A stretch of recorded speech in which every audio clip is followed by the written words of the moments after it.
Se difundió el evento por la página del Facebook de la universidad y bueno, está abierto al público en general, a los que estén interesados en el tema. Estamos invitando alumnos de la licenciatura, hola, Vicky. de la maestría. Hola, Alba. Aquí. Y entonces, también... ¿Con cuánta gente vamos a...? Pues ahora sí que unos 15. Los que te interesen. Aquí dice que hay 13, no, 16. Sí, ahorita ya hay 16 personas.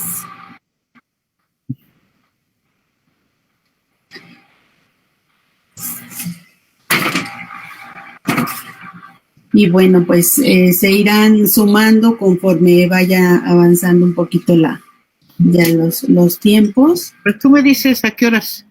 Sí, ahorita también me gustaría hacer una introduccióncita y presentarte, Alba, y ya te damos la palabra, por favor.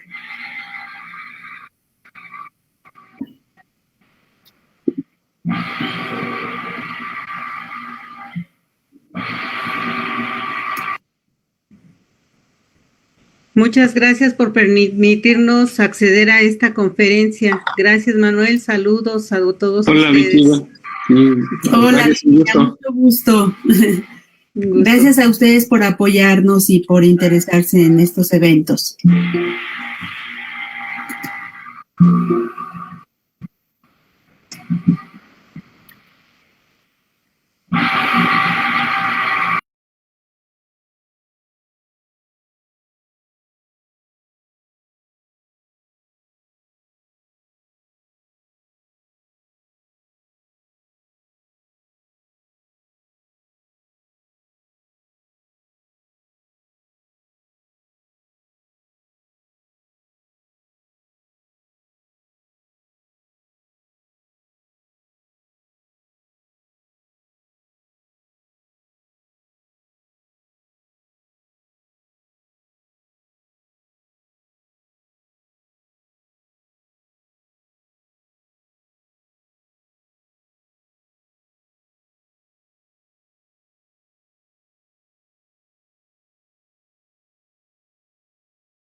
Esto de las tecnologías a veces nos complican un poquito, pero también es importante resaltar que nos ayudan a estar cerca y a continuar trabajando, a vernos, a compartir todo lo que estamos haciendo. Pues bien, miren, me parece que podríamos iniciar. Desde mi punto de vista me gustaría ahora sí que dar la bienvenida y presentar a nuestra conferencista el día de hoy.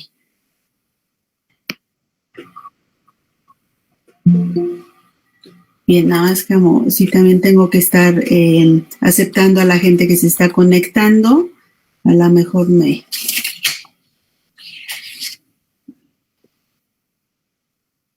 Bien. Pues sí, vamos a dar inicio por respeto también a ustedes con sus tiempos y sabemos que todos tienen otras actividades. Vamos a dar inicio. De entrada, pues buenos días nuevamente a todos. Bienvenidos al seminario permanente Etnografía, Etnoecología y Patrimonio Biocultural.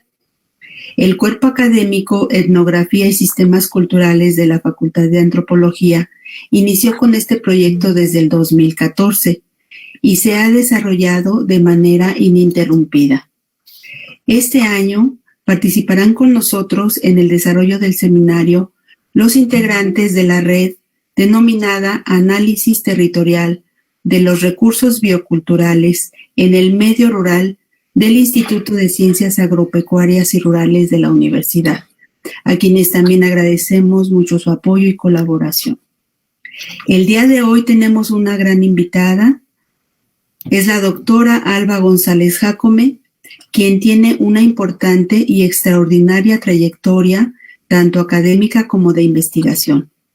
Actualmente es reconocida como una de las investigadoras mexicanas que han generado toda una escuela de pensamiento.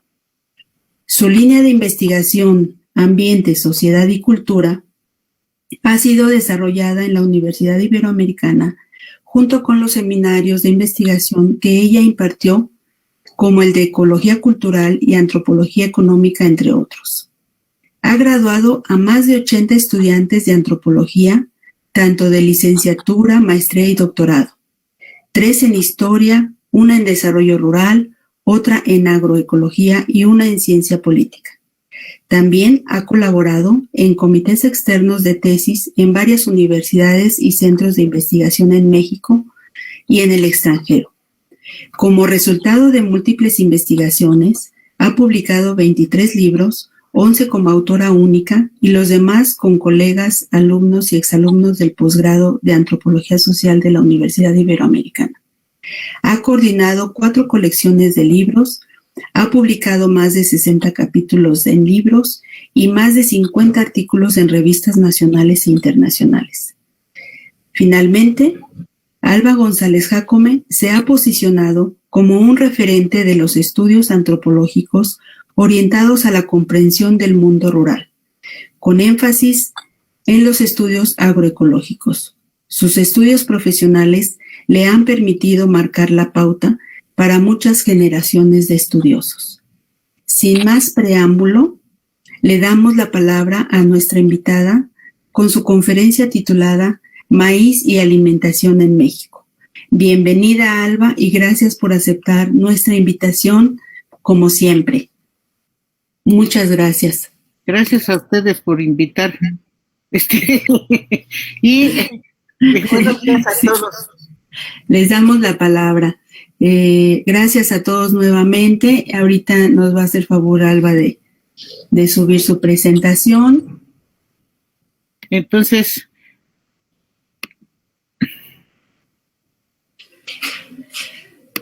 lo que no quiero, ¿ya la ven o no la ven? No, todavía no, Alba. Ya le puse acá. En la flechita donde dice presentar ahora. ¿Ya la piqué? Ok, ahora en la ventanita que dice una ventana.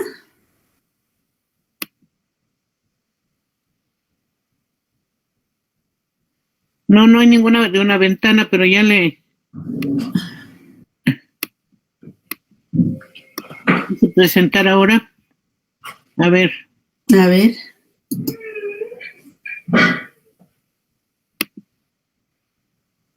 Nueva ventana.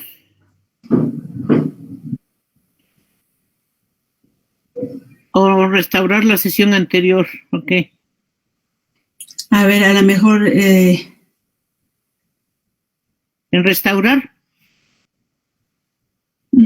A ver, Manuelito, no seas malo, ahí nos podrías apoyar.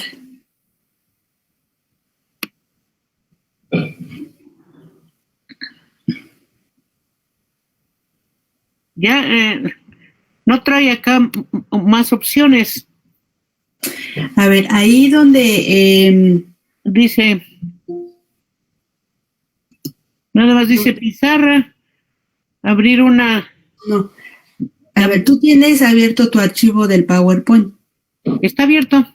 Ok, ahí donde dice presentar ahora, te va a dar 3 opciones. Elige la del centro, la que dice una ventana. Que no tengo no esa. Compartir pantalla completa, sino la siguiente.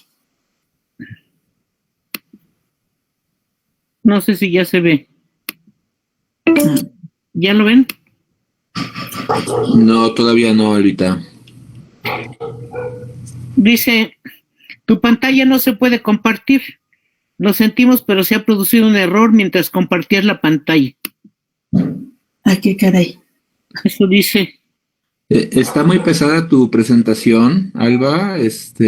Tiene muchas fotos. Ok. Porque podría ser que te lo envíen, ¿no, Sergio, por correo? Exacto, porque no sé. Lo voy presentando. Esa es una opción que la mande al correo de alguien y ya la pueda compartir. Ok. Pero ¿por qué no se deja? Ya habíamos hecho una prueba y sí lo hizo. Sí lo hizo.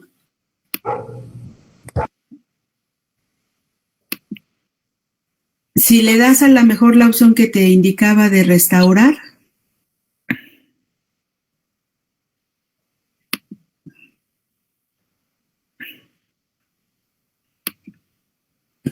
No sé si ya está cargando, Alba. Ya salió, ¿verdad? Ya salió. Listo. Muy bien. Entonces, pues bienvenida nuevamente. Y ahora sí te damos la palabra, Alba. Bueno, buenos días a todos.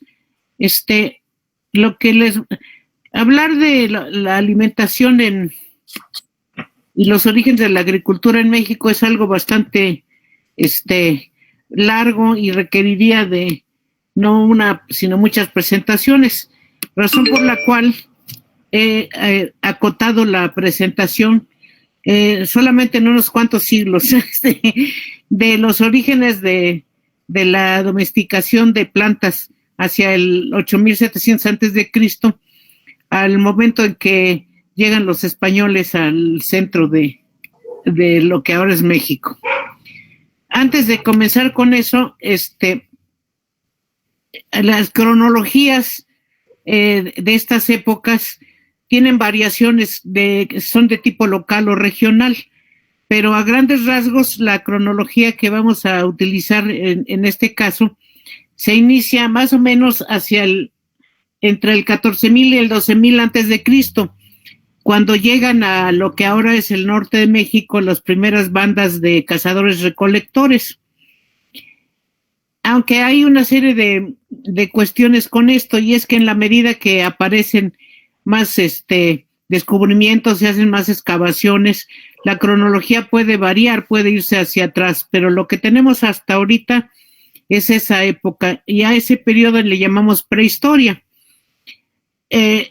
Y después, esta prehistoria es muy larga, porque desde el 14,000 llega hasta el 2500 antes de Cristo, cuando se inicia lo que se llama el preclásico inferior o formativo temprano, que va a durar del 2500 al 1000 antes de Cristo.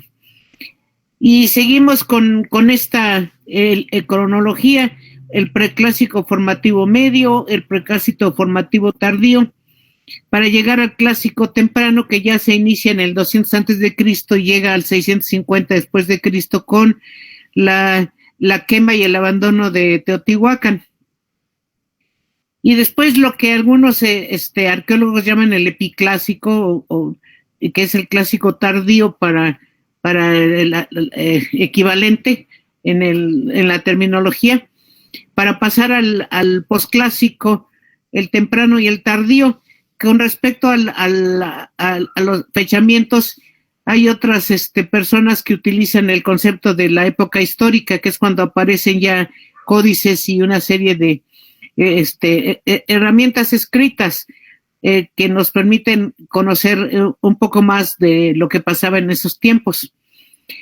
Y luego tenemos la entrada de los españoles en Mesoamérica hacia 1519 o en la zona de Yucatán hacia 1564, dando inicio a otra etapa de la que no vamos a hablar ahora, que es el virreinato, y de ahí hacia nuestra época.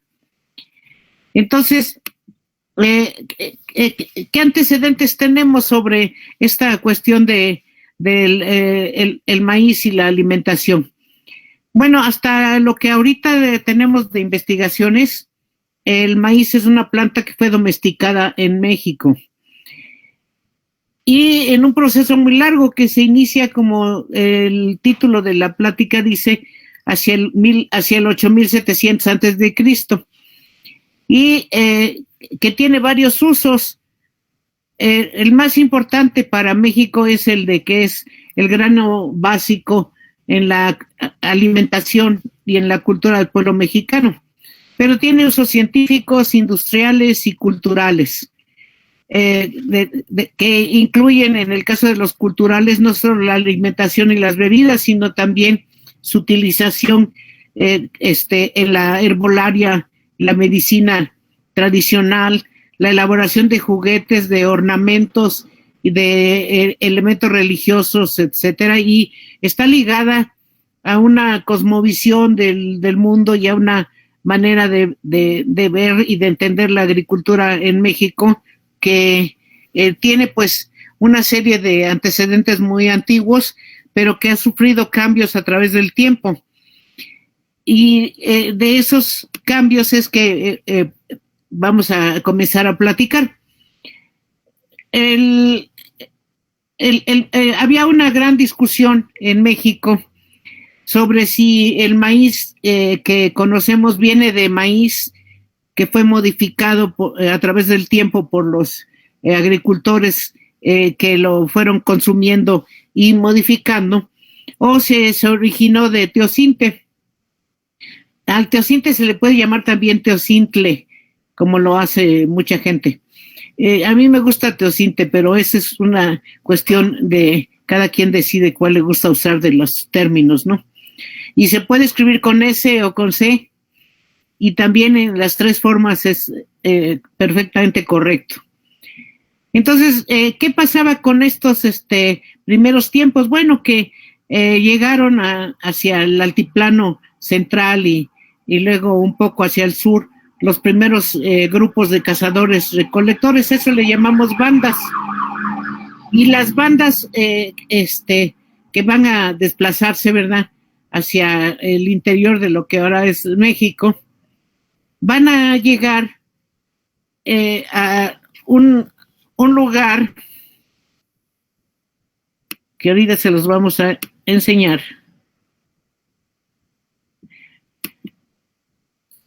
que es la cuenca media del río Balsas, en una especie de triángulo que se inicia en lo que ahora es Valle de Bravo y llega hasta Arcelia y Teloloapan en el estado de Guerrero. En ese triángulo se encuentra el teocinte como una planta endémica, es decir, es originaria y única, particular de esa región, de la cuenca media del río Balsas. Entonces, este teocinte se le conoce como teocinte del Balsas, se llama Sea mais parviglumis. Entonces, ¿qué pasa? Estas bandas se ubican en esta zona que vieron ahí en el mapa y empiezan a consumir pues las plantas que había ahí. Y el teocinte lo comen de varias maneras. Uno, lo que son la panoja del teocinte, o la hierven o la tuestan y se la comen, o succionan las varas, ¿verdad?, de esta gramínea y consumen el zumo azucarado. Entonces, con esto zumo azucarado preparaban una bebida que fermentaban en agua. Hagan de cuenta que es una especie de cerveza. Y esto, todavía esta parte de succionar el tallo para fabricar esta bebida fermentada está a nivel de hipótesis. Todavía faltan datos que permitan afirmar que así pasó. Pero ¿por qué es importante? Porque al convertirse en una bebida fermentada, la gente en sus formas de reunirse con otras bandas y de tener una serie de ceremoniales y de festividades, pues consumen esta especie de cerveza, y esto permite que se siga difundiendo. Ahora, no fue el maíz ni la primera ni la única planta que se domesticó. También se domesticaron una calabaza que la van a encontrar en los textos como calabaza mixta o Cucurbita argyrosperma, que es esta que ven aquí, a la cual la gente actualmente le llama calabaza pipián. Y también van a domesticar la ciruela mexicana, que se llama Spondias mombing. en estas épocas. Y esto es muy interesante porque la Spondia mombing actualmente es silvestre y la purpúrea es la que se consume y se cultiva, pero también hay zonas en Veracruz donde la mombing se cultiva. Ese tiene una historia particular que no vamos a platicar en estos momentos. Y aquí tienen, por ejemplo, un diagrama de cómo el teosinte que tienen a su lado izquierdo tiene dos formas de evolucionar. Una que lo lleva a convertirse en el maíz y otra que lo mantiene como teosinte, pero que va siendo cada vez más grande. ¿Y qué pasó con esto? Pues nada, que el manejo humano lo fue modificando hasta convertirlo en maíz. ¿Y cuál es ese manejo humano? Bueno, pues estos granos del teosinte estaban envueltos en una cutícula que se llama glumen, que no dejaba que los granos se consumieran fácilmente. Había que quitarle el glumen para poderlo consumir, moler y manejar más fácilmente. Entonces, por acción humana, ese glumen se va haciendo cada vez más pequeño hasta que casi desaparece, lo que hace que el maíz sea comestible para los humanos. Pero además el tamaño, miren, el tamaño va modificándose con el tiempo. También el número de hileras de granos va modificándose con el manejo que hacen los humanos de los granos. Bueno, otra planta que domesticaron fue lo que conocemos como guajes, la leucaena. Hay dos especies de leucaenas comestibles en la zona de Tehuacán. Lo que se comían eran las vainas, ya sea frescas o cuando estaban secas, por lo cual se podían almacenar algunos meses y después consumir ya secas y tostadas. Bueno, aquí tenemos, como les decía, la cuenca media del Balsas y la zona esta, donde se domestica el teosinte y se convierte en maíz. Pero no se queda ahí. Aquí tenemos qué le hizo el hombre a la planta para convertirlo en algo comestible. El glumen se reduce y se suaviza. Fíjense, para el 7920, AP quiere decir antes del presente, o sea que le tenemos que quitar 2000 años, ¿no? Ya había cultivado, maíz cultivado en Cihuatostla. Y ahorita les enseño una foto de el refugio rocoso de Cihuatostla, que eso está cerca de Iguala, como a unos 20 kilómetros de Iguala. Pero vean el tamaño de las personas y la altura de esta roca y adentro donde vivían los cazadores recolectores una época del año. Entonces, fíjense, la inflorescencia masculina se hervía en agua, se comía cruda o tostada. La femenina, que son lo que llamamos pelos de elote, esa se hervía en agua y era medicinal. Los granos del maíz se tostaban o se usaban como adornos.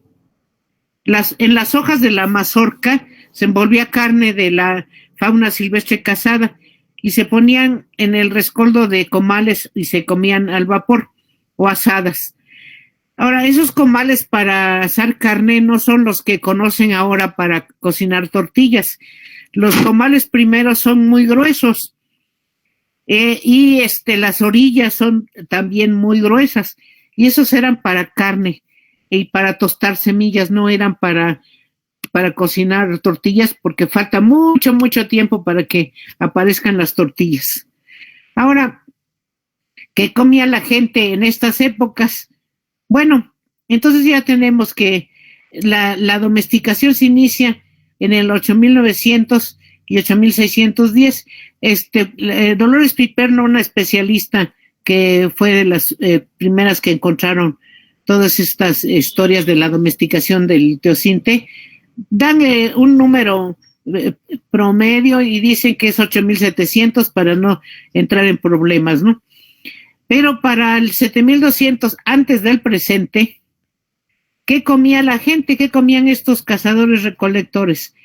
Bueno, comían el maíz en el estado que estaba entonces, las tunas de nopales silvestres y también de los que empiezan a cultivar, las pencas y el corazón del agave que eran tostadas o cocinadas en hornos bajo tierra. De ahí obtienen una miel o una bebida fermentada que llaman mezcal con X o mezcal con S, no mezcal con Z, porque mezcal con Z es una bebida que se desarrolla hasta después de 1519, cuando los españoles traen otros métodos para fabricar bebidas, que es la destilación. Esa no existe en la época prehispánica. Entonces, esta forma de asar las partes del agave, el sistema o de asar animales se conoce con el nombre de barbacoa. Ahora le decimos barbacoa a la carne de borrego, pero el barbacoa es un sistema de cocinar en hornos de tierra los animales de caza. Les busqué una foto de un horno de tierra. Dejen ver dónde quedó. Para que... Bueno, todos los conocen, creo. Pero dejen ver si lo encontramos. Aquí está. Un agujero que puede ser ovalado o cuadrado, y donde se arrojan piedras calientes, leña, se enciende y luego se ponen las carnes de los animales, o en este caso las pencas de maguey, ¿verdad? Para que se hacen.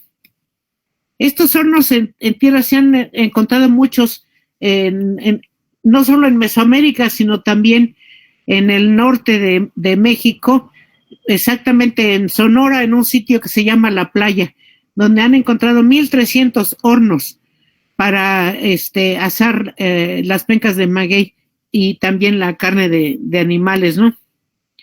Entonces,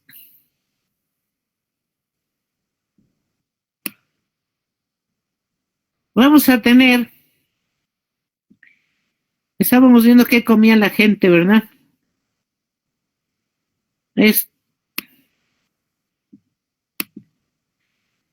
Entonces la gente comía lo que estábamos viendo, maíz, las tunas, pero había nopales silvestres y cultivados, y de ambos la gente consumía las tunas y los cladodios. El corazón del agave era tostado y cocinado en estos hornos bajo tierra. Bueno, este sistema de barbacoa y los hornos se encuentran desde el sureste de los Estados Unidos y en todo Mesoamérica. Hay unos muy interesantes que han estudiado en Oaxaca, por todo Oaxaca, pero básicamente la zona central. Bueno, ¿ya qué pasó con esto? Ya habían empezado a domesticar plantas. Y hay distintas fechas para la domesticación de cada uno. Por ejemplo, el chile domesticado surge hacia 1250 a.C. Pero las plantas son muy interesantes porque la gente sigue consumiendo lo que es silvestre con lo que está domesticado. Y al mismo tiempo, estas plantas domesticadas comienzan a caminar, bueno, llevadas por la gente, ¿verdad?, hacia otras partes de lo que va a ser Mesoamérica. Y de aquí de Xihuatlostla, bueno, una cosa muy importante es que consumen muchos quelites. Los quelites son plantas, originalmente son plantas silvestres comestibles que se consumen en la época en que se dan, que es la de lluvias.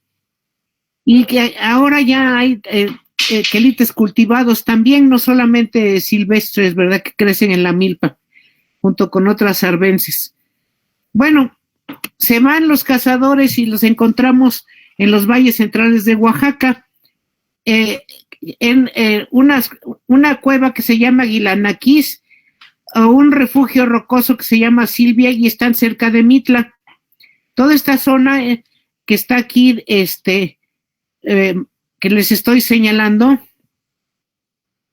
es una zona de muchas montañas y cerros con cuevas. Es la zona de cuevas. Hay más de 140 cuevas en esta región, pero de las que se han hecho los estudios sobre orígenes de la agricultura son la de Guilanaquis y la de Silvia. Acá, miren, tienen Monte Albán y la zona de cuevas es esta. Y al norte de esta zona de los valles centrales de Oaxaca, vamos a encontrar el Valle de Tehuacán, con una cueva muy importante que es la de Coscatlán. Aquí en el mapa ven marcada la zona. Ahorita les vamos a mostrar otro mapa para que vean en qué zona se han estudiado los orígenes de la agricultura. Y esto que tienen aquí, esto es de Tehuacán, no es de Oaxaca, pero van a tener aquí el teocinte y los granos, y estos son ya los primeros desarrollos que tiene el teocinte y cómo se va transformando en maíz. Estos son de Tehuacán y son los que estudió Richard McNish y su equipo desde los años de 1965 en adelante. De Oaxaca son estos chiles. Los que están en la línea de arriba son domesticados, los que están en la línea de abajo son silvestres. Y la gente de ahí de Guilanaquis y de Silvia y de toda esa zona comían tanto los chiles cultivados como los silvestres. Esta que está aquí es la colección que está en Conavio de estos chiles. Bueno, ¿qué comía la gente ahí en Guilanaquis? Fíjense que este es un lugar muy interesante, esta parte de Oaxaca, porque antes de que domesticaran al maíz, estas gentes domesticaron la calabaza, bastante antes. Y ya luego empiezan a manejar el teocinte y lo convierten en un protomaíz, y ya luego va a ser maíz, ¿no? ¿Y qué comen? Comen ese protomaíz, calabaza, chiles domesticados y silvestres, aguacate, frijoles silvestres, las pencas del agave, las tunas y los cladodios de opuntia, o sea, de nopales. Los cladodios son las raquetas que llama la gente. Cebollas silvestres y bayas. Ahora, aparece ya un incipiente sistema de milpa que tenía las plantas cultivadas junto con las silvestres y las toleradas. Las toleradas son como los quelites que crecen en la milpa y la gente las deja crecer y a veces también les da ciertos apoyos para que existan y las consume. El maíz se comía tostado, machacado o hervido.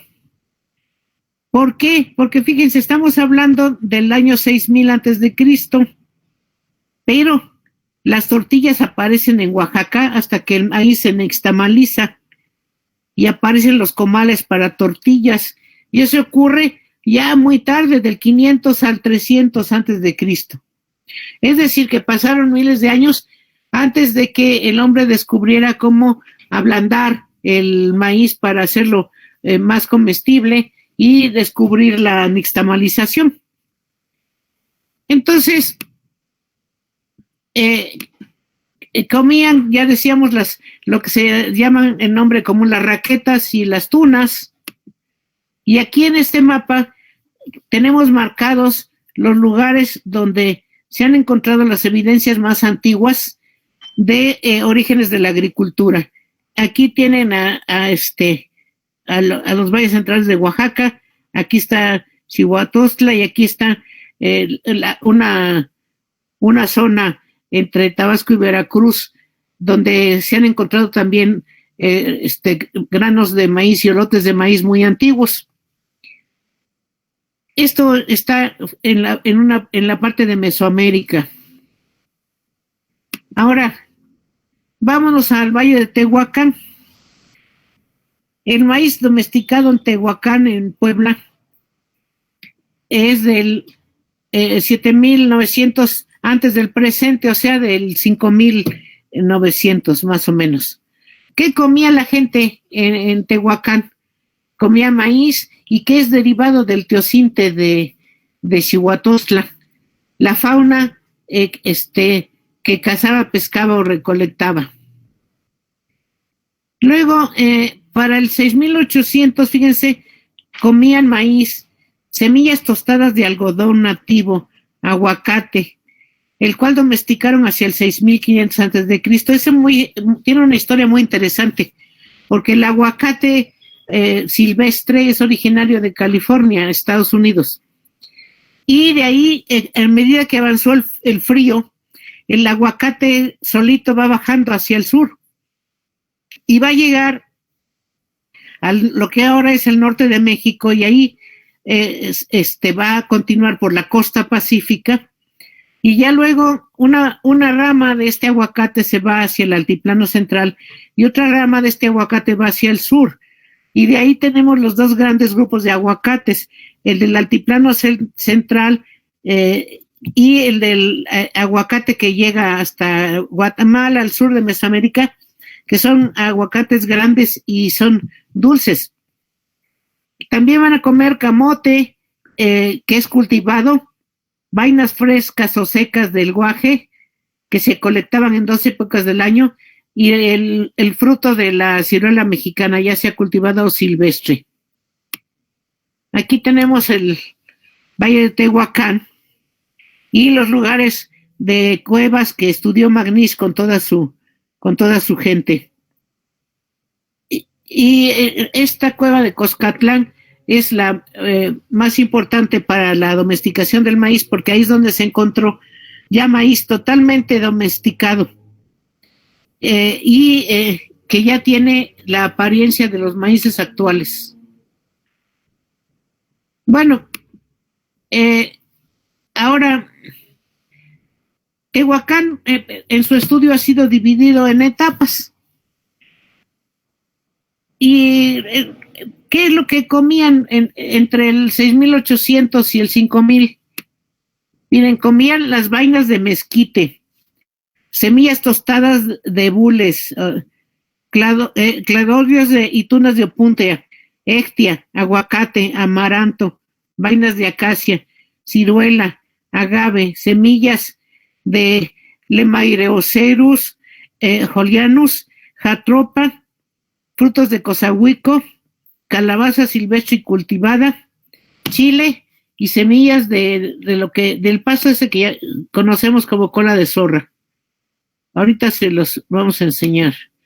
Y también acá está el amaranto, que ya es una foto contemporánea, ¿verdad?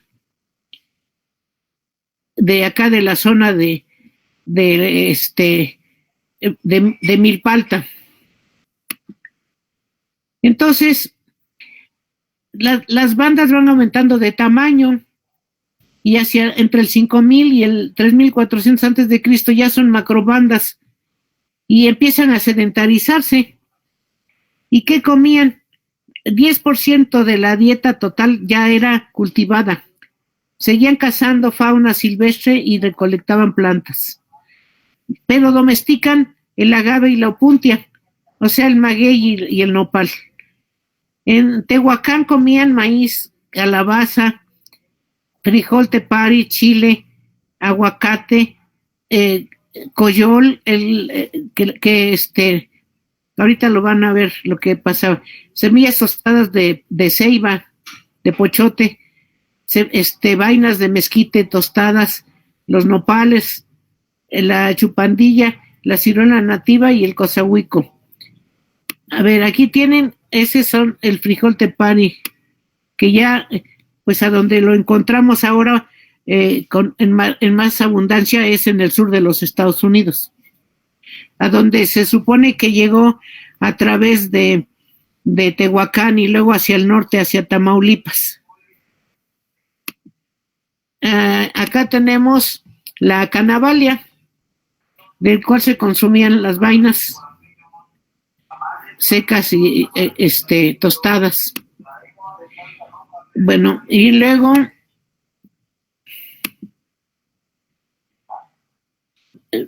vamos a tener que ya para el preclásico o formativo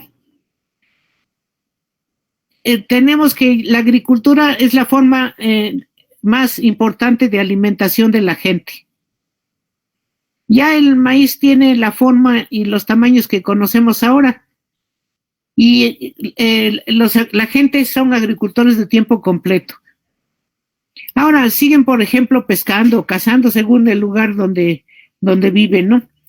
Pero aparecen otras cosas como sistemas para intercambiar semillas y aumentó el número de mazorcas por cada planta. Y ya tenemos aquí realmente todos los elementos de Mesoamérica. Luego, fíjense bien, ya hacia el 2500 antes de Cristo, al 1000 antes de Cristo, en Tehuacán aparecen los comales con bordes gruesos para asar carnes de fauna, cazar y tostar semillas. Y se agregan otras plantas cultivadas, entre ellas el ayocote, el cardón y el xoconostle. Miren, aquí tienen el xoconostles, que ahora se sigue utilizando para los moles, entre otras cosas, aunque también es dietético. Aquí tienen la palma de coyol. El coyol, las frutitas estas, miren de qué tamaño es. Y esto se abría, se succionaba la parte dulce y se rompía la parte de adentro, que es donde se sacaba una harina, se molía y salía una harina. Esas harinas se mezclaban con agua para hacer atoles, lo que ahora llamamos atoles. Bueno, en esta misma época ya del preclásico, además de las plantas que se van agregando, aparecen los primeros sistemas de riego en Tehuacán, la presa Purrón y los pozos en línea. La presa Purrón originalmente se había fechado en el 800 antes de Cristo, pero los nuevos estudios de Nili, que comienza pues desde 2015 para acá, muestran que su antigüedad es mayor, de 1050. Y Nili dice que puede ser todavía más antigua, depende de dónde se sacan las muestras para mandar a fechar. Y seguían consumiendo plantas silvestres. ¿Y cuáles eran? Chamal, coyol, canavalia, guajes, chupandilla, ciruela nativa, semillas de pochote, las raquetas y las tunas de opuntia, guayaba, cosahuico, zapote negro y chile silvestre. Y eso lo repito porque la agricultura mesoamericana tiene como característica siempre estar combinando plantas cultivadas con plantas silvestres. Y de las silvestres hay dos tipos: las que crecen en la milpa, que conocemos como arbences, y las que crecen en las zonas aledañas, que son los bordes de las parcelas o lugares cercanos, y que la gente sigue consumiendo, aunque han tenido un deterioro en muchas partes por el aumento en la utilización de fertilizantes químicos o herbicidas que destruyen a las arbences y a las silvestres. A plantas, por ejemplo, como el bule, la genaria, no solamente se consumían las semillas, sino también se dejaban crecer y se usaba para recipientes. También utilizaban un montón de fibras vegetales que eran en general silvestres, aunque tengo noticias de que en algunos lugares en el Totonacapan se cultivaban, y eran para elaborar cordeles, cestos, redes y telas. Aquí tienen un dibujo del Florentino mostrando los instrumentos que se usaban para cocinar. Aquí tienen los comales con el bordo grueso para asar carnes. Y los recipientes que se utilizaban en la época prehispánica, algunos de ellos, ¿no? Y ya luego vamos a ver que lo que les decía al principio, las cronologías se modifican según cada región, pero tenemos una serie de información muy importante y muy interesante para la zona de los Tuzlas. Y tiene que ver la zona costera de los Tuzlas, porque en la zona montañosa de los Tuzlas, lo que vamos a tener que surge como sistema agrícola va a ser los huertos en el bosque. Pero en la zona costera había muy pocas áreas que podían dedicarse a la siembra de productos alimenticios. Y entonces, ¿qué pasaba con esta zona de los Tuzlas? Que la gente sí comía maíz, pero lo llevaban desde Tenochtitlan en Veracruz, no de Tenochtitlan de acá de la cuenca, y Loma del Zapote, donde también había huertos de donde obtenían frutos. Entonces, la alimentación se complementaba con cuestiones locales, ya dado que la zona está llena de agua, de ríos y de marismas y el mar. Entonces, la alimentación tenía caldos de pescado o de tortuga, camarón, y las plantas que se recolectaban, además de los tubérculos y el coyol de palma molido en morteros o en metates, para hacer esa harina que les decía servía también para hacer atoles, ¿no? Y seguían consumiendo la carne de la fauna cazada, principalmente venado cola blanca, y también carne de perros domesticados, y esta carne se rostizaba o se cocía en los hornos ovalados excavados en la tierra. Tenían también hornos construidos sobre el suelo.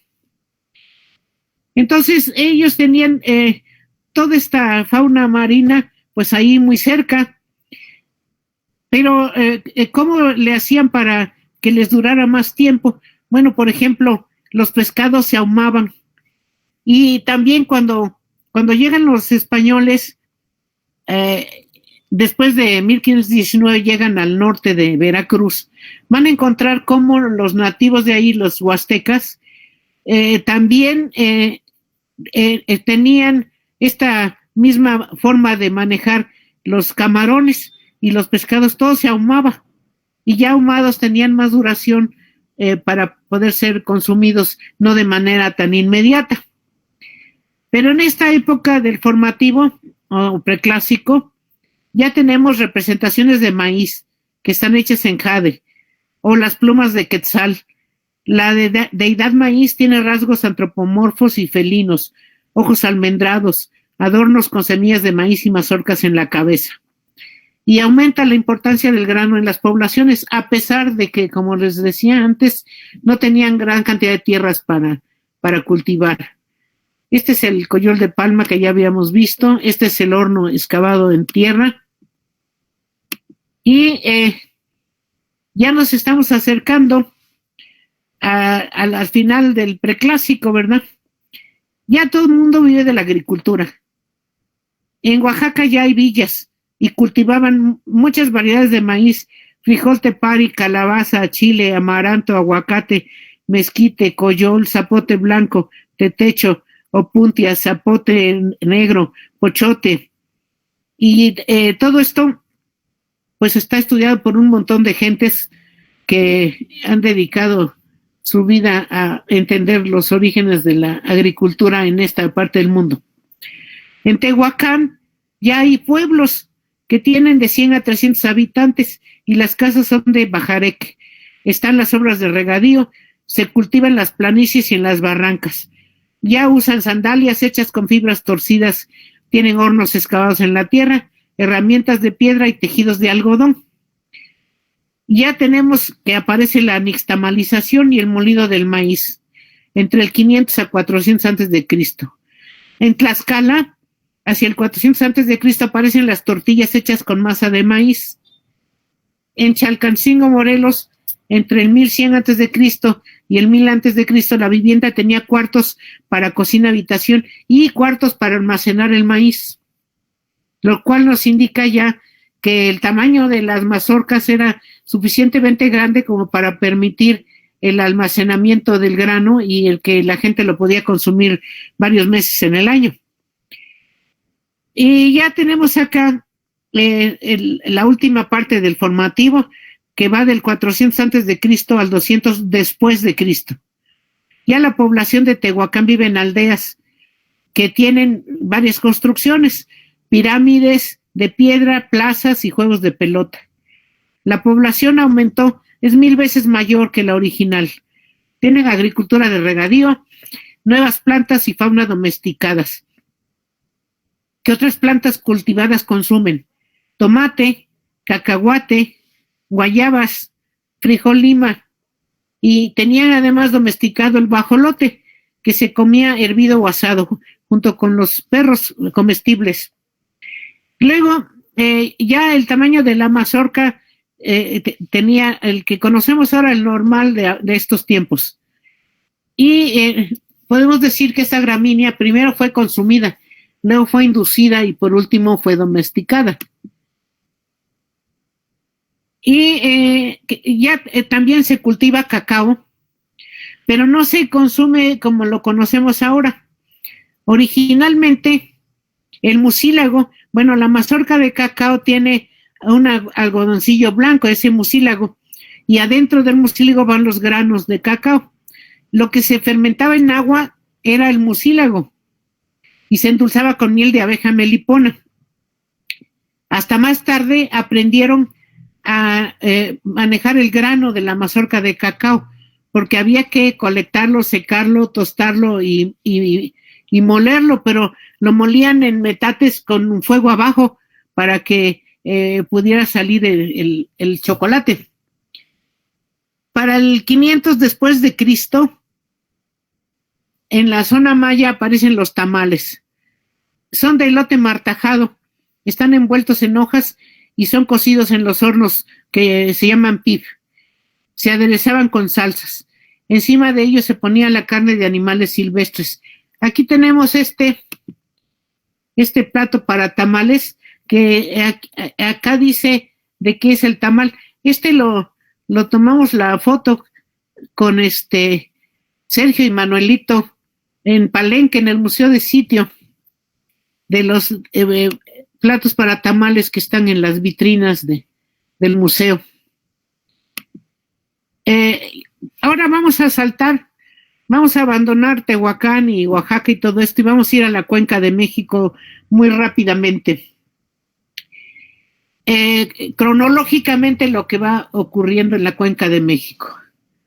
Bueno, en el 3090, más o menos 15 antes de Cristo, en un lugar que se llama Zoapilco, en Chalco, ya se consume maíz domesticado. Para el 2300 antes de Cristo, se cultivaba y comía maíz, calabaza, vainas frescas y secas de guaje, aguacate, las raquetas y tunas de opunte, agave asado o tatemado para obtener azúcares, yuca, semillas tostadas de algodón, de coyol y de mezquite. Por aquí tenía un mezquite para que vean lo que comían del mezquite. Creo que perdí el mezquite. Ya se nos perdió el mezquite. ¿Esto qué es? No, ese es el horno. Bueno, ya no tengo el mezquite, no sé qué le hice.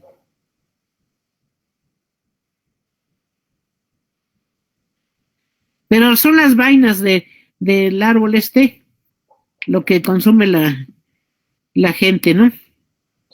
Entonces, se tostaban y se comían. Miren, todavía quedan algunos restos de esta forma de consumir las semillas y las vainas.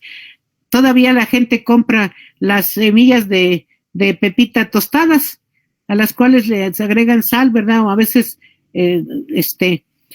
también tenemos las semillas de capulín tostadas. Todavía hay la costumbre de consumir algunas semillas o vainas tostadas, ¿verdad? Para el 2000 antes de Cristo ya hay miles de aldeas agrícolas que se agrupan en comunidades más densas, o sea, que se van a convertir en villas y en ciudades. Y la gente vive de la agricultura. Entre el 1400 antes de Cristo al 300 antes de Cristo, los alimentos cultivados constituían el 20% de la dieta total. Esto era maíz, frijol tepari y calabaza. El 70% era de fauna y plantas silvestres. Acuérdense la enorme importancia de la fauna lacustre en la cuenca de México, y que incluía peces, ranas, garzas, un montón de animales, ¿no? Que vivían en la laguna.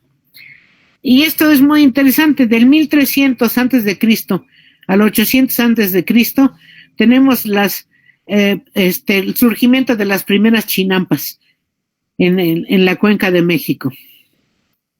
Y luego también del 1200 antes de Cristo al 100 antes de Cristo, en Coapexco, que está al sureste de la cuenca, aparecen los pozos para almacenar maíz. Y el consumo de fauna lacustre es muy, muy alto. Eso fue todavía hasta el siglo XX, principios del siglo XX. Entre el 1200 antes de Cristo y el 100 antes de Cristo en el formativo, en Terremote, Coanalan y Temamatla de la cuenca de México, se cultivaban y consumían las siguientes plantas: maíz, amaranto, girasol, chile, opuntia, calabaza, cenizo, epazote, agritos, vinagrillo, rastrero, acedera, zacate sedoso, motilla, triguillo, verdolaga, zarza, frambuesa, mora, tomatillo, jaltomate, acahualera, berenjena, necachane, diente de burro, frijol, salvia, soaeda, crotalaria, garambullo, aguacate, tejocote y capulín. Entonces ya es la cantidad de plantas ya aumentó de manera muy considerable, y entonces la gente ya puede vivir consumiendo plantas, pero en la cuenca de México, por supuesto, la enorme fauna que había en el sistema lagunar. Entonces, aquí donde íbamos. Bueno, en el clásico teotihuacano, eso es del 200 al 650 después de Cristo, el comercio fue muy importante desde el sur y sureste. Esto se hacía desde lugares que están en Guatemala ahora, como Matacapán, Caminalcuyú, Altavista y Timbangato en Michoacán. Entonces, había un comercio muy grande que llevaba a Teotihuacán, entre otras cosas, cacao, miel, copal, conchas marinas, plumas, pieles, jadeíta, serpentina, hematita, cinabrio, malaquita y otras cosas más. Desde el Golfo de México, de Nautla, llegaban 14 variedades de pescado, entre ellos el huachinango. Y de los ríos que desembocan en el Golfo de México llegaba el pez bobo. Fíjense, eso cuando Bernardino de Sahagún nos platica lo que comía Moctezuma, lo que había en su mesa, él tenía siempre guachinango entre los alimentos que prefería y le gustaban, entre los 200 platillos que cocinaban para el palacio. Comía guachinango, que iba del Golfo de México. Tenía una dieta muy interesante. También comía nieve con sabores de las frutas que había acá. La nieve la bajaban de los volcanes. Y bueno, en el posclásico maya, de 1100 después de Cristo a 1200 después de Cristo, el Códice de Dresde tiene representaciones de personas llevando tamales con pescados encima, que se supone que eran ofrendas. Es decir, ¿qué concluimos de esto? Que el maíz es la planta más importante en la alimentación del mexicano actual, pero lo ha sido desde el año 2000 antes de Cristo hasta ahora. Se domesticó en zonas boscosas tropicales y en regiones semiáridas de la cuenca media del río Balsas. Primero en Xihuatostla, hacia el 8700 antes del presente, en un proceso largo que duró miles de años. La difusión del maíz fue tanto al norte como al sur del continente americano. Otras plantas fueron domesticadas también, junto con el maíz, que fueron la calabaza, la ciruela mexicana, el guaje, el chile y la piña. La piña nativa, porque la que ahora consumimos es la que trajeron después, vino de Hawái, pero la piña nativa, que es muy dulce y es pequeña, esa es nativa y fue domesticada. se consumía en Oaxaca, en Guilanaquís. La agricultura se vuelve la actividad básica en Mesoamérica hasta el 2000 a.C., preclásico o formativo. Los agroecosistemas iniciales fueron el huerto incidental y la milpa. Ahora, aunque estas son las conclusiones de lo que les platiqué, sí les voy a, antes de terminar, a platicarles que con la llegada de los españoles van a llegar también una serie de elementos muy importantes, no solo para la dieta, sino para también la agricultura y la vida cotidiana de las gentes. Llegan un montón de plantas cultivadas que los españoles traen porque no, al principio no aceptan muy fácilmente las plantas nativas. De hecho, a pocos de ellos les gustaban las tortillas. No eran de su agrado. Entonces, pero traen trigo, ¿no? Y con el trigo se hacen tortillas de trigo también, ¿no? Y se hace pan. Y el pan fue un elemento muy importante porque los nativos lo aceptaron, pero rápidamente. Y a la fecha comemos las dos cosas, comemos tortilla y pan. No desechamos uno, no abandonamos el maíz para tomar el trigo, no los integramos. Y eso es otra característica de las culturas en México. El combinar elementos siempre. Así como comían plantas silvestres y cultivadas, comían fauna domesticada y fauna silvestre, tenían sistemas agrícolas que combinaban plantas cultivadas con arbences y con toleradas. Así también la cocina mexicana, que es del tema que tenemos ahora, va a integrar un montón de elementos que vienen de España. Y algunos tienen ciertos antecedentes. Por ejemplo, no existía en Mesoamérica la manera de freír los alimentos, porque la grasa de los animales que cazaban pues era mínima, ¿no? Entonces, pero llega el cerdo, y con el cerdo llega la grasa para cocinar, que se integra. Entonces el freír las cosas, la fritura, se integra a la dieta nacional. Y la carne de cerdo, bueno, los nativos comían carne de jabalí, que es un poco más fuerte, pero es parecida al cerdo. Están acostumbradas a ese sabor, entonces rápidamente adoptan el cerdo. Y sobre todo la grasa del cerdo para integrarlo a la cocina nacional.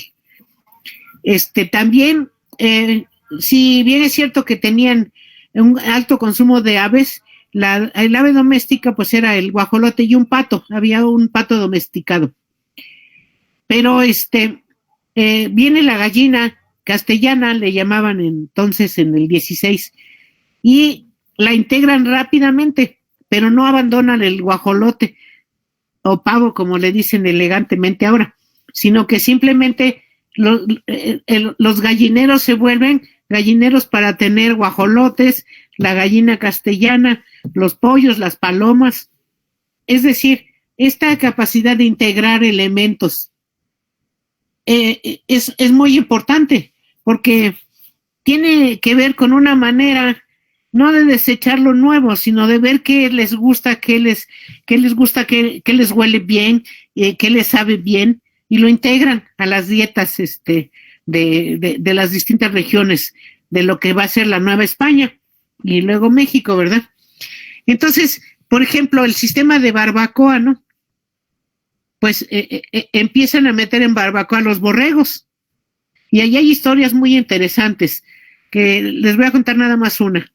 Pero, por ejemplo, el borrego que traen los españoles es el borrego merino, para utilizar la lana para fabricar textiles. Pero resulta que el borrego merino llega a la zona de Tlaxcala, Querétaro, a la zona acá de la Cuenca de México, y se adapta muy rápidamente, pero al adaptarse, el pelo del borrego merino es un pelo largo. Al adaptarse, el pelo se hace corto, porque hay 2 estaciones muy marcadas en el año, de secas y de lluvias. Y entonces el pelo corto, al meterlo en las máquinas para tejer, se parte. Y por eso los textiles mexicanos no podían competir con los textiles europeos, porque la lana de pelo corto tiene numerosos lugares donde se amarra, numerosos amarres, y no es tan fina como la lana traída de merinos europeos, que es con lana larga. Entonces, ¿qué pasó con los borregos? Los primeros que llegaron, los merinos, cuando se adaptaron, y pues la lana no servía para los obrajes, o tenían que hacer telas muy burdas, gruesas y burdas para poder utilizar esa lana. Pues entonces traen más merinos y se vuelven a adaptar y el pelo se vuelve a hacer corto. Pues acaban en la barbacoa. Se echaron a los merinos en barbacoa, imagínense nada más. Pero no había otro remedio. La lana no servía para hacer telas finas. Y entonces por eso las telas mexicanas son telas burdas. Sí son lanas y sí hay variedad de telas, pero no satisfacen los gustos de las clases altas españolas y mestizas, ¿no? Y se exportan hacia Filipinas y hacia otros lados, y por supuesto dentro del país. Entonces, ¿qué pasa? Pero a la gente le gusta la carne de borrego, y por eso ves ahora, si vas a Yucatán, los borregos sin lana, ¿verdad? Los peligüeños no tienen pelo, pero sí permiten el consumo de esta carne de borrego que fue tan apreciada en lo que fue la Nueva España y luego en México. Y así tenemos una serie de historias de lo que pasa con las plantas muy interesantes. Por ejemplo, un médico del novohispano de nombre Juan Cárdenas, escribe una serie de cosas para los españoles, y entre otras habla sobre la tuna. Resulta que les gustaba mucho el sabor de la tuna, porque es dulce, pero les provocaba diarreas el consumir muchas tunas. Y entonces Cárdenas se pone a estudiar a ver qué pasaba, por qué a los indígenas del norte de México, que comían un montón de tunas, no les daba la diarrea. Y entonces escribe en sus notas que no les da diarrea porque comen las tunas con todo y cáscara. Y entonces en la cáscara se pegan las semillas y no pasan al tracto digestivo de manera directa, sino entran y salen con la cáscara de la tuna. Y así vamos a tener una serie, si vemos cada una de las plantas, cuáles se llevan a España y son aceptadas pronto, cuáles no son aceptadas pronto. Por ejemplo, el maíz llega a España, lo lleva Cristóbal Colón. No lo lleva de México porque nunca vino a México, lo lleva de las islas, ¿verdad? Lleva el maíz hacia la zona esta de Sevilla, y de ahí va a Madrid. En los primeros lugares donde se cultiva maíz es en donde ahora está la estación de Atocha. Esta zona de Atocha es una de las favoritas para sembrar maíz. Humboldt describe cómo había maíz ya desde muy temprano, de que Colón lo llevó a España. El maíz sí se acepta. También la calabaza, el chile, pero el jitomate, tardó mucho tiempo en ser adaptado porque se le asociaba con ideas de la época, como que pues no era un alimento adecuado, porque tenía una serie de problemas, ¿verdad? Que hacían que pues a la gente le diera miedo consumirlo. Se va a adaptar poco después. Entonces vamos a tener, cada planta tiene una historia muy interesante de cómo se adapta o se elimina, o algunas son nuevas, entran de una manera muy interesante. Todo esto, lo que les estuve platicando hoy, es una parte del capítulo 18 de mi libro que va a salir este año, que se llama Traditional Mexican Agriculture, que lo está publicando CRC Press, Taylor and Francis. Y el capítulo 18 está dedicado a todos los orígenes de la agricultura y llega hasta cómo el maíz se va manejando a través del tiempo hasta el siglo XX. Pero, por supuesto, por eso les decía, no es posible hablar de todo eso en una hora que ya me pasé, por cierto, sino que pues hay que seleccionar la parte más antigua para platicarlo con ustedes. Pero la historia es sensacional y cada planta tiene su propia historia. ¿Qué piensa la gente de ella? ¿Cuáles acepta? ¿Cuáles no? Miren, por ejemplo, a veces la gente entra a la planta y la consume unos pocos, como eran los españoles, por ejemplo, pero a los indígenas no les gusta.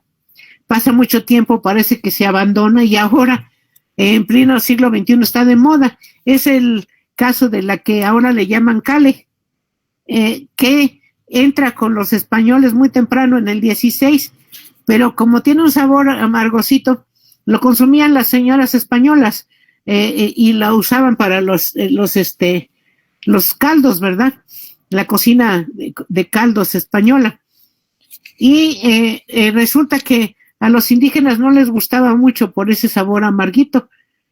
Y permaneció mucho tiempo como una planta consumida por el grupo hispano en Nueva España y luego en México.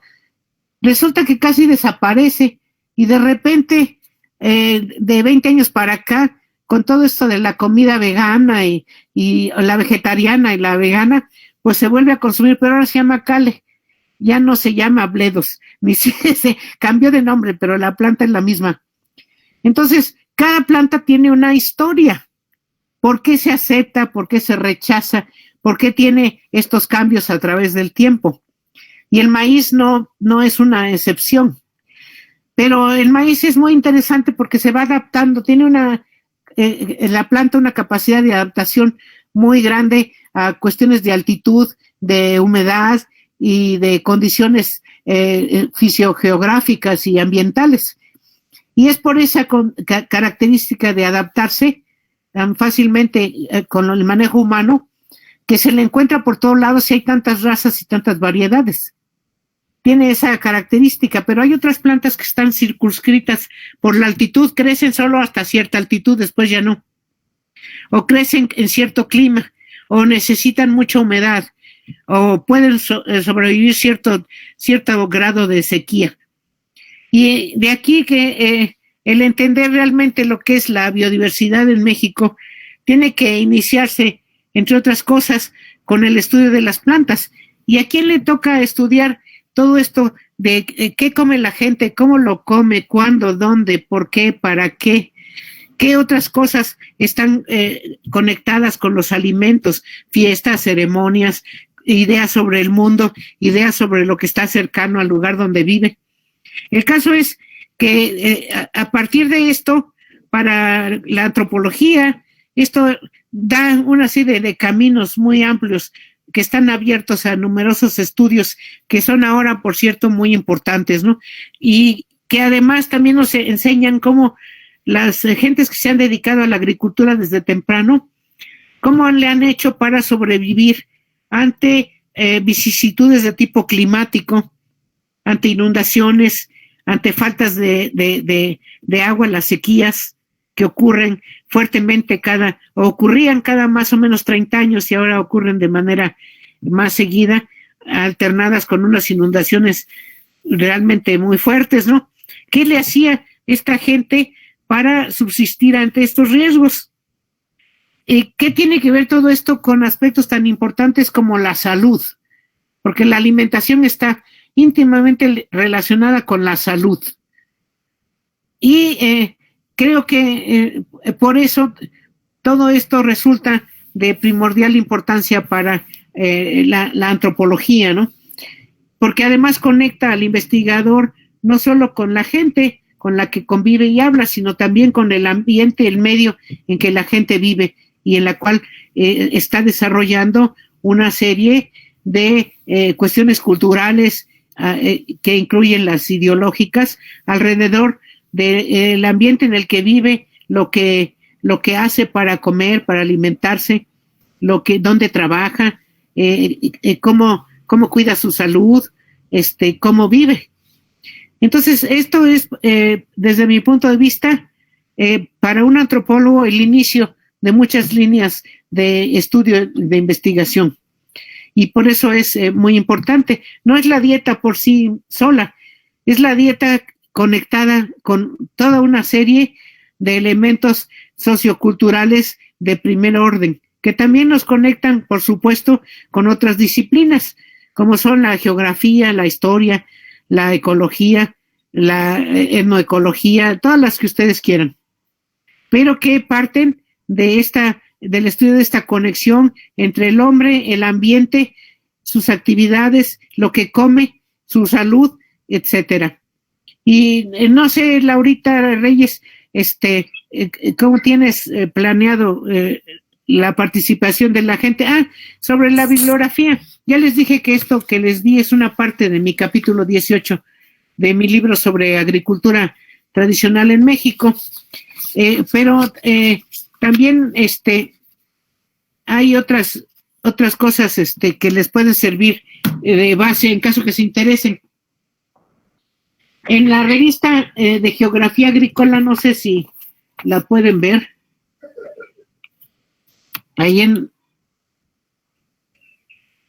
esta revista de Geografía Agrícola, que es el número 60 de enero-junio de 2018 y que la pueden consultar por internet, está mi artículo que se llama Maíz y Alimentación, historia breve de un largo viaje. Y en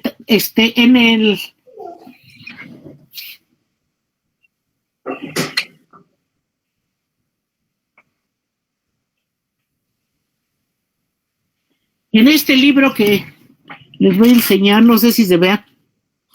Alba, un favor, si gustas bajar tu presentación y ya si nos vas a mostrar por la cámara el material, ya se podría visualizar. La presentación ya la quité. Ya la puedes quitar. Ya la quité. A ver. Sí, ya está quitada. Aún la seguimos viendo. Entonces, ¿qué le quito? Dejar de presentar. Ya, ahora sí, ya, Alba, muchas gracias. Ahora sí, si gustas mostrar lo que estabas mostrando. Entonces les decía que en este libro, ¿dónde lo pongo? A ver, ahí está bien. Un poquito más hacia eso, ahí está bien. Que se llama Historias Varias. Ahí está toda la historia de hasta Tehuacán. Todavía no salían. Yo lo entregué en el 2007 para impresión y se tardaron mucho en sacarlo.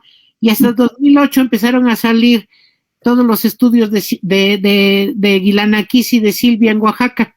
Uh-huh. Entonces no están en este libro, están nada más hasta Tehuacán. Y en este otro,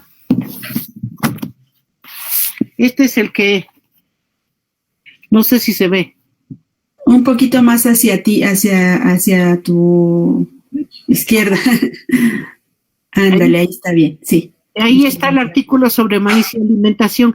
Esto lo ven por internet, los dos, no hay ningún problema. Muy bien. Y el último, ese todavía no lo van a poder ver. Es que preciosísimo. ¡Ay, qué padre! Muchas felicidades. Ahí que sale pues, dentro de poco. Está en prensa. Y esta es la portada. Excelente. No, pues se ve súper interesante. Muy bien, Ana, pues básicamente ahorita vendrían los aplausos. Vendrían los aplausos virtuales, desde luego. No, nada más díganme si hay alguna pregunta, ¿no? ¿O ya? No, sí hay algunas preguntas en el chat. De hecho, hay muchas felicitaciones y también estaban preguntando sobre los materiales que se podrían consultar sobre el tema que nos hiciste favor de exponer. Y así como pregunta específica, por ejemplo, Virginia felicita a Alba y la pregunta es, ¿Hay vestigios del hongo huitlacoche vinculado al teocintle o solamente al maíz? No hay al teocintle o teocinte no hay, es al maíz y varían de un lugar a otro. Por ejemplo, Ramón Mariaca, estudiando eso en la zona de Chiapas, encontró que allá la gente, cuando encuentra algún hongo, uno de estos huitlacoches lo destruye porque lo considera equivalente a excremento. Y entonces no pueden comer excremento, entonces lo desaparecen, por lo tanto no lo vas a encontrar de manera muy seguida, ¿no? Uh-huh. Y no hay ninguna asociación del huitlacoche con el teocinte, no se ha estudiado. No quiere decir que no exista, quiere decir que no sabemos, que haría falta estudiarlo más, ¿no? Excelente. Ahí. Hay otra chica, Eleonor López, que además de señalar que es muy interesante lo que nos compartes, la pregunta que ella realiza es, ¿el pato que se comía desapareció? Mira, no te voy a... Y que si se comía el conejo... Tengo una lista en el libro, ajá, como de 60 patos que se comían. Unos eran patos que vivían de manera permanente en el sistema lagunar, y otros eran patos que llegaban con las migraciones, patos y gansos, ¿no? Que llegan migrantes. La lista es enorme, enorme, enorme, okay, de la fauna lacustre que se consumía. Y los que, bueno, yo tenía un amigo, y dije tenía porque ya murió, que le tocó todavía, él era arquitecto, y le tocó todavía construir una serie de cosas para desecar las últimas partes que quedaban del sistema lagunar del Valle de México en los 1950. O sea que no estamos hablando de hace 5,000 años, sino de 1950.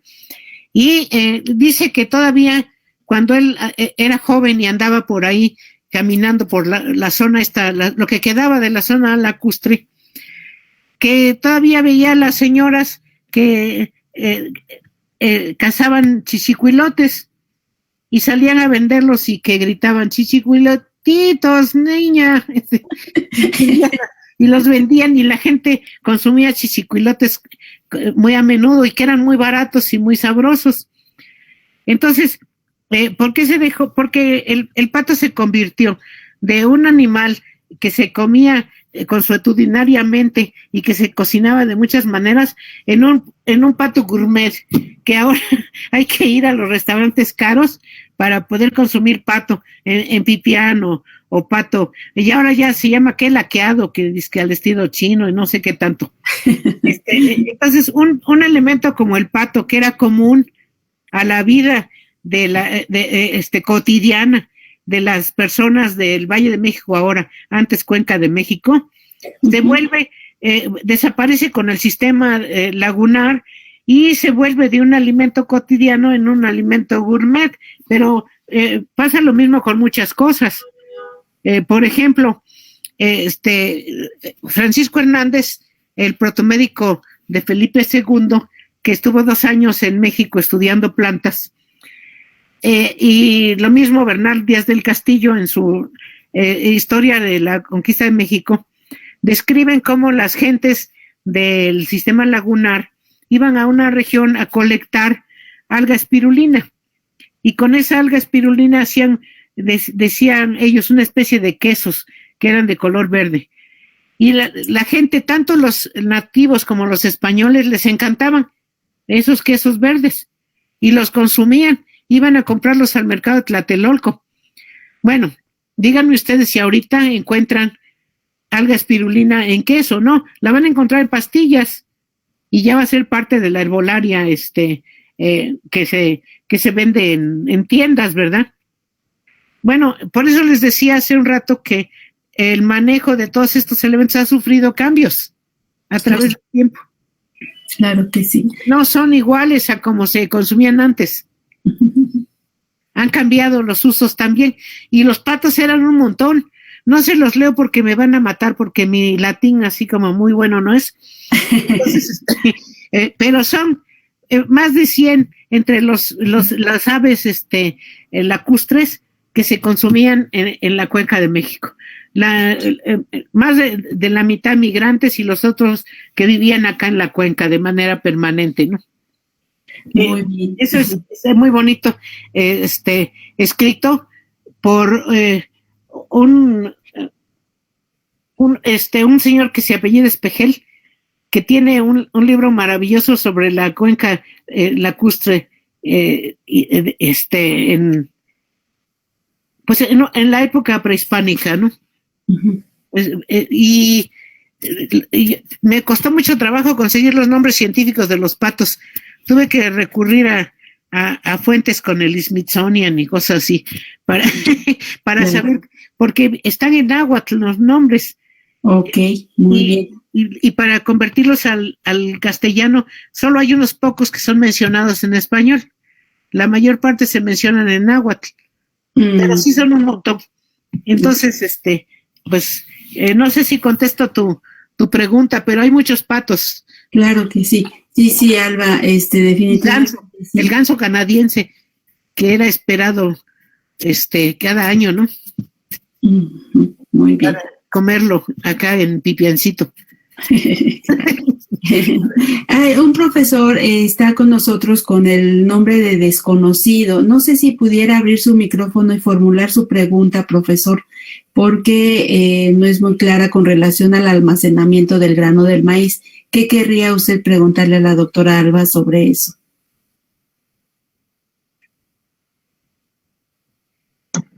Sí, mi pregunta es, tengo entendido, y los médicos así lo indican, que hay un problema con el maíz al almacenarlo en lo que nosotros conocemos en el Estado de México como sincolotes o silos en otras partes, donde la humedad produce un hongo, que ese hongo nosotros nos lo comemos y produce daño en el hígado.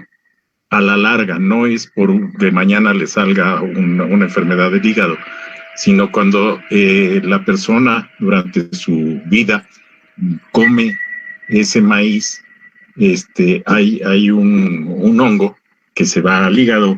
El hongo tiene nombre de aflotoxina. No sé si haya algo, o cómo lo hacían los antiguos. Hay muchas formas de almacenaje del maíz en la época prehispánica y ahora también. Por ejemplo, Ángel García Cook, nuestro fallecido amigo, estudiando las formas de almacenaje en Tlaxcala en la época prehispánica, encontró unas formas cónicas donde se almacenaba maíz, pero por ejemplo, lo que les estuve leyendo, acá en la Cuenca de México encontraron otras formas que eran cuartos para colocar las mazorcas, ¿verdad?, del maíz.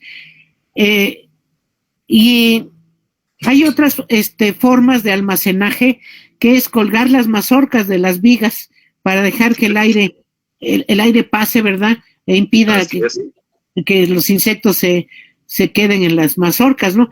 ¿Qué le voy a decir? Que hay muchas maneras de almacenar maíz. Permítame.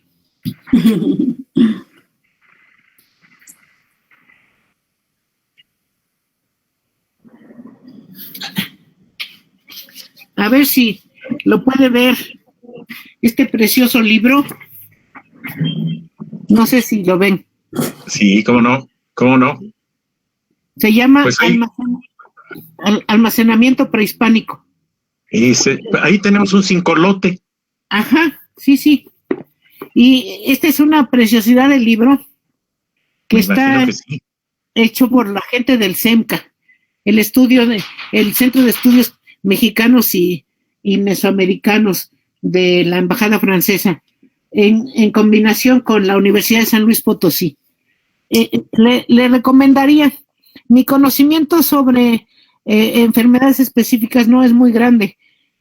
Pero le recomendaría, por ejemplo, para la cuestión de almacenamiento, este libro y el trabajo que escribió Hernández X sobre las formas de almacenamiento de maíz en Tlaxcala, que están en su libro de Xolocotzia. Ok, muy bien. Y le va a dejar, le va a abrir la luz. Yo no diría que lo que pasa en un lugar pasa en todos. Yo creo que hay que estudiar cada caso en particular.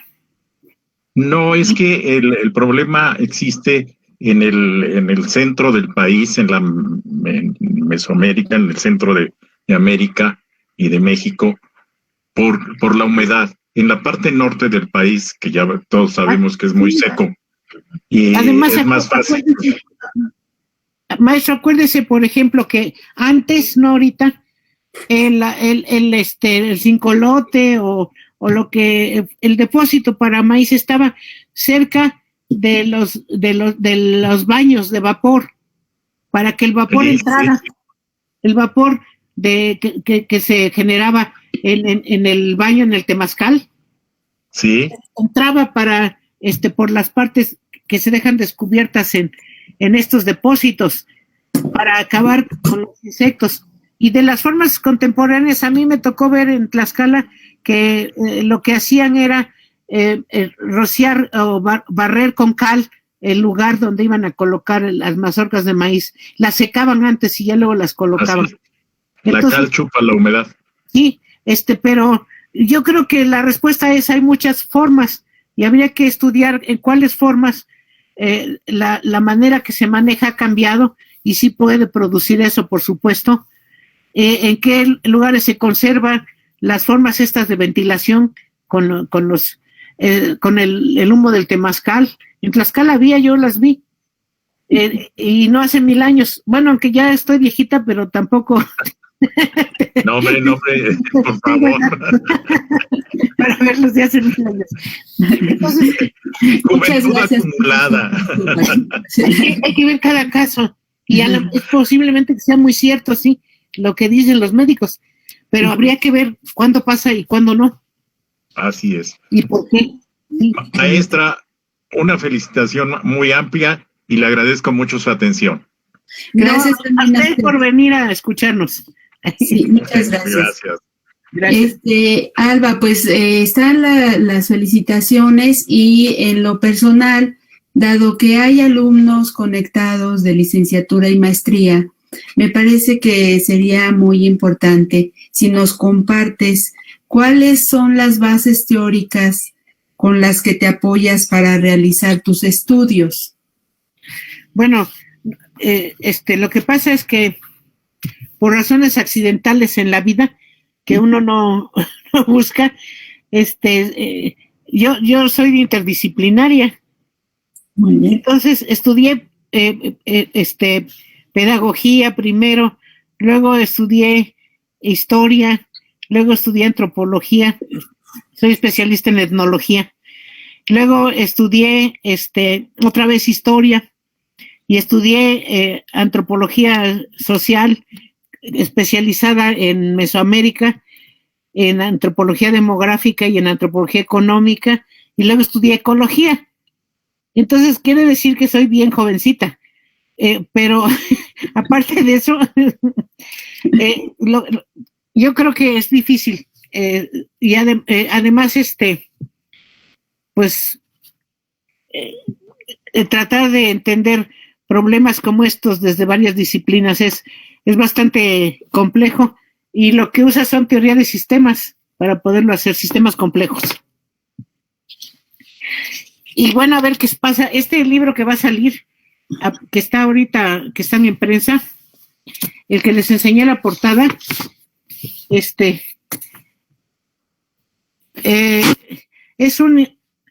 de mi parte es un modelo para ver cómo se hace esto, cómo estudiamos, en este caso, la agricultura mexicana desde varias perspectivas, que no pretenden ser todas, solamente algunas que se han seleccionado, ¿no?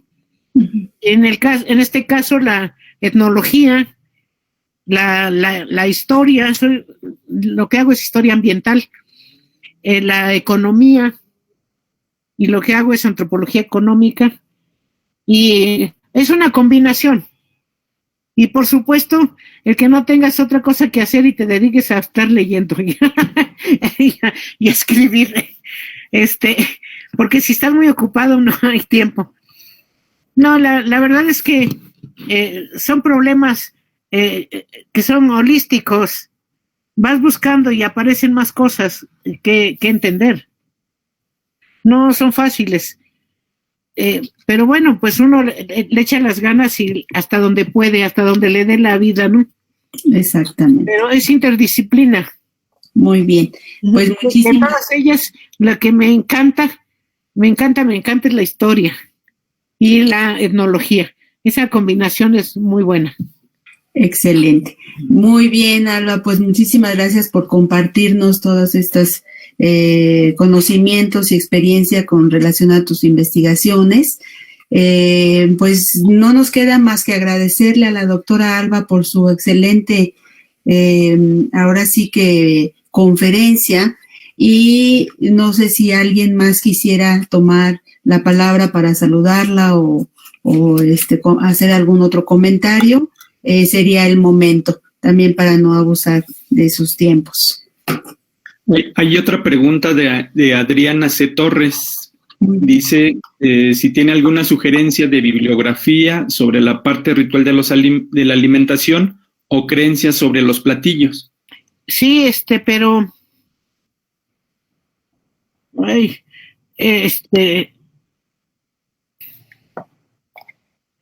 la sugerencia es que te metas al Google Scholar y ahí le pides el tema y te va a mandar con todos los investigadores que están haciendo esto, pero te recomiendo a alguien excelente que se apellida Elen, E-L-E-N, que ha trabajado en Asia y que tiene una maravillosa manera de interpretar todas estas conexiones de el ámbito ideológico con la alimentación y con no solo la alimentación, sino también es antropólogo y sabe inglés, sabe mucho de lingüística.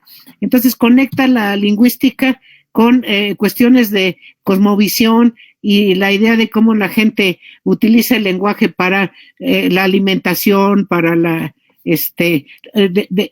establecer las diferencias entre las plantas y las que se comen, las que no se comen. Se escribe Ellen. Esa es una gente que a mí me encantó. Claro que habla de lugares que están muy lejos de Mesoamérica, pero eso no importa. Lo que importa es el entender cómo esto se puede llegar a comprender mejor, ¿no? Y sabe antropología, pero en serio, ¿no? Este señor es el que más me ha gustado haciendo esta conexión con la cuestión ideológica, ¿no? Cómo ve la gente lo que come, cómo describe los sabores, los olores, qué selecciona, cómo hace esa selección. Y además, como les decía, incluye algo muy importante, es la lingüística en estas cosas, ¿no? Es el que yo recomendaría como el de primer lugar para manejar. Y luego tienen artículos, algunos muy grandes. Hay uno de Yolot González sobre el maíz, que lo publicó con el SEMCA. Está en la librería esta de internet del SEMCA. Sobre toda la ideología del maíz, ¿no? Me gustó mucho ese artículo de esta señora, y trata este tema directamente.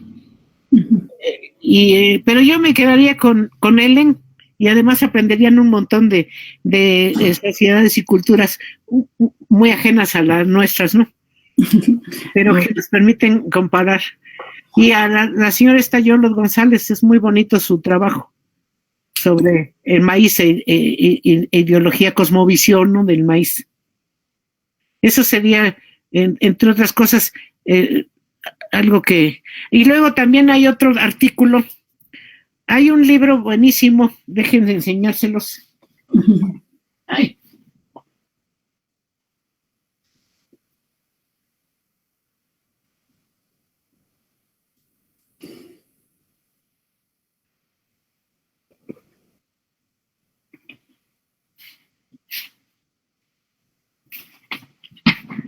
A ver si lo puedo acomodar.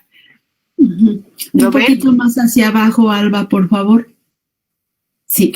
Ahí, muy bien. Sí, muchísimas gracias. ¿Ya lo vieron? Bueno. Listo. Aquí adentro de este libro, que es uno de los más buenos que hay escrito sobre el maíz, está un trabajo preciosísimo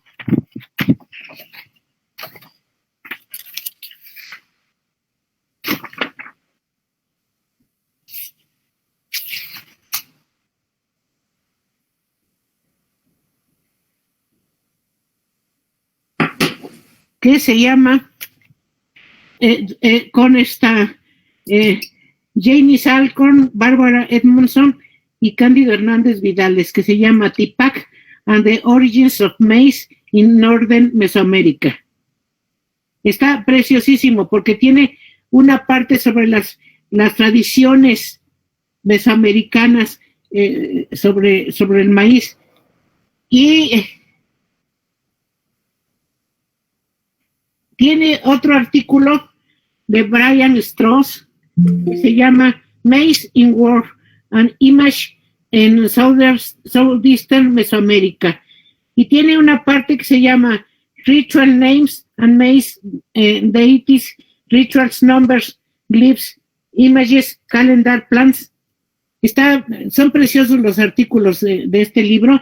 En la parte quinta, donde habla de esta relación del maíz con elementos ideológicos y con deidades, formas de preparación, rituales y demás. Le recomendaría es la quinta parte de este libro, que se llama Histories of Maize. Ese es lo que le di a esta persona que preguntó. Excelente. Muchísimas gracias, Alba. Pesa mucho, no se puede leer en la cama. Claro. Claro que sí. Bueno. Bien, por último, le vamos a dar la palabra a Eliseo Valenzuela, que quiere hacer un comentario o pregunta. Adelante, Eliseo. Muchas gracias, maestra. Pues, primero que nada, pues muchísimas gracias. Con gran admiración poder escuchar a la maestra Alba. Me emociona mucho en lo personal como estudiante, soy estudiante de la Facultad de Antropología. Estoy aquí invitado por la maestra Laura, que me está dando taller, pero con mucho gusto veo en vivo a una persona a pesar de la distancia, pues una cuestión que la tecnología me permite. Este sería el momento de correr a pedirle un autógrafo, ¿no? Porque había recibido clases, ¿no? Por ejemplo, en la historia, mi maestro Héctor nos daba cuestiones que usted había escrito, ¿no? Y ahora verla aquí, pues sí, sería, como le digo, el momento de correr por el autógrafo, ¿verdad? Pero quería hacer un comentario, sí, después del agradecimiento y de esta emoción que siento de poder hablar con usted, de hablarle, de dirigirme a usted, y es un comentario que a mí como estudiante de antropología me gusta, de ver ahorita la historia del maíz y en cuestiones culturales por algunos programas, también debido a la televisión, porque no conozco la zona. En Turquía, en las casas, ahorita hablando, por ejemplo, de que preguntaban cómo se conserva el maíz, en las casas adentro parece como si fuera un poblado de aquí de México, donde ve que es muy común colgar las mazorcas dentro de la casa, como en puñados, y como conservando una parte de la hoja. Y con eso se hacen como ramilletes y se cuelgan en las paredes de la cocina. Y el maíz ahí se hace ya mazorca, ¿no? Ya se hace duro, ya adquiere ese color amarillento que tiene, ¿no? Que a veces varía su tono o puede ser de colores. Y me llama mucho la atención verlos colgados de la misma manera que aquí lo hacemos en México, ¿verdad? Y que pues no es un producto que, ¿cómo les llegaría precisamente en esa historia del maíz desde el Teocinte? Este paso tan grande, tanta polémica que se ha dado, algunos han dicho que si no es cierto. Te lo platico. Porque te lo platico porque yo me fui a contestar esa pregunta a España, a Galicia, donde utilizan los hórreos para almacenar el maíz. El hórreo, no sé, tengo aquí 2 hórreos que traje de allá de juguete, que son una preciosidad. A ver si los podemos ver. No sé. Creo que ahí no se alcanza a ver. Lo vi cuando pasó. Una casita, ¿no? Hacia tu izquierda, Alba, por favor, si el objeto. Ahí está. Más hacia tu izquierda, más. Otro poquito. Ahí está bien. Ahí bueno, sí. Este es un hórreo. Estas cosas dejan pasar el aire. La escalera no llega hasta arriba y estos tubos son para que no se suban las ratas ni los insectos. Ok. Adentro se guarda las mazorcas de maíz colgadas, como las de acá de México, en manojos. Se hace una cosecha especial y se acomodan. Miren, hay varios tipos de hórreos. Son una belleza. Yo no podía vivir sin conocerlos. Los fui a ver. Exacto. Y estos hórreos existían desde la Edad Media en España. Pero cuando llegó el maíz, los adaptaron para guardar ahí el maíz. Y va colgado en manojos sobre varas, ¿verdad? Y ahí van colgados todas las mazorcas. Y se llama espollaza, una ceremonia que hacen donde todavía se hace en el norte de España, donde la gente recoge las mazorcas y bailan y cantan y tienen alimentos ahí. Una cosa muy, muy interesante. Entonces, yo creo que ese sistema, Humboldt platica que al maíz se le llamaba el grano turco porque lo conocieron en Turquía. ¿Cómo va a llegar a Turquía? Pues desde España. Acuérdense que España también poseía una parte de Italia, el norte de Italia, en esos tiempos, con Carlos V, o Carlos II, como le quieran decir. Y de Italia había comunicación directa de Italia con Asia, siguiendo una ruta de comercio que era una parte marítima y luego entraba en tierra, y ya desde siglos antes existía la ruta de la seda, la ruta de la sal, que eran rutas comerciales que cruzaban Asia, pero que conectaban Asia Menor con Italia. Y entonces a Italia llegan las cosas desde España. ¿De dónde llega esta costumbre? Bueno, pues yo creo que llegó de España, de la manera que tenían ellos de almacenar las mazorcas de maíz en estos hórreos donde el aire pasa a través de las maderas. Eso es lo que me parece más probable, ¿no? Sí, el increíble viaje del maíz, doctora, maíz, ¿no? Sí. Lo que no nos contaría si fuera un personal. Muchas gracias, maestra. Gracias a ti también, Elisa. Probablemente esa ha sido la ruta que siguió ruta, y esos préstamos culturales tan grandes que también México le ha dado al mundo, ¿no? Y que luego son tan grandes que ya hasta niegan que sean de nosotros, ¿verdad? No lo creen. Bueno. Muchas gracias, doctora. De nada. Gracias a ti también por tu participación. Pues ahora sí que queremos cerrar esto. Muchísimas gracias, Alba, nuevamente por tu conferencia. Gracias también a los asistentes por estar con nosotros. Hola, Margarita. Y mira, ahí ya se van reencontrando. Hola, Mago. Encantada de verte y escucharte. Pues miren, es un gusto estar con ustedes y de alguna manera me permitieron darles primicias del libro que va a salir. Sí, claro que sí. Que espero tenga mucho éxito y difusión, porque la idea es esa, dar a conocer lo que se ha hecho desde acá. Claro. Y desde hace mucho tiempo, ¿verdad? Y además poder hacer comparaciones con lo que ocurre en otros lados, ¿no? Por ejemplo, he visto varios sistemas que se podían comparar a los mexicanos, todos antiguos, ¿no? Por ejemplo, del siglo XVII, en las Islas Azores, el sistema que tienen para cultivar uvas es un sistema donde el suelo está cuadriculado y está rodeado por muros de piedra. Los muros de piedra protegen del viento, acumulan humedad y permiten el crecimiento de las vides en una zona donde casi no hay suelo porque es un suelo volcánico y donde hay mucho viento y donde el vino que se produce se vende todo a Italia y a Europa. Es un vino de producción.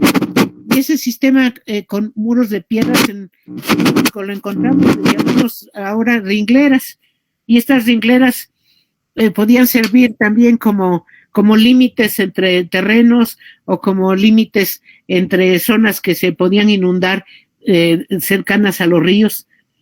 Todavía lo que tenemos que aprender es un montón de cosas. Entonces, sobre la agricultura y toda la tecnología que está ligada con eso, ¿no? La tecnología del agua, del manejo del agua, del manejo de la altitud y de otros factores, ¿no? Entonces, pues les agradezco mucho que me hayan dado su tiempo para escuchar un poquito de lo que estamos haciendo y que espero que ustedes también les interese y bueno, pues sigan trabajando en lo que les gusta y lo que hacen. Y muchas gracias. Gracias a ustedes, a ti, Alba, muchas gracias. Hay varias felicitaciones en el chat y pues cerramos esto, agradecemos la participación de todos, vamos a seguir trabajando. La próxima conferencia va a ser el día 11 de marzo, les estaremos informando con el cartel respectivo y pues creo que ha sido todo un placer escucharte, como siempre, Alba. Para nosotros es un gusto verte y pues hasta pronto a todos. Adiós.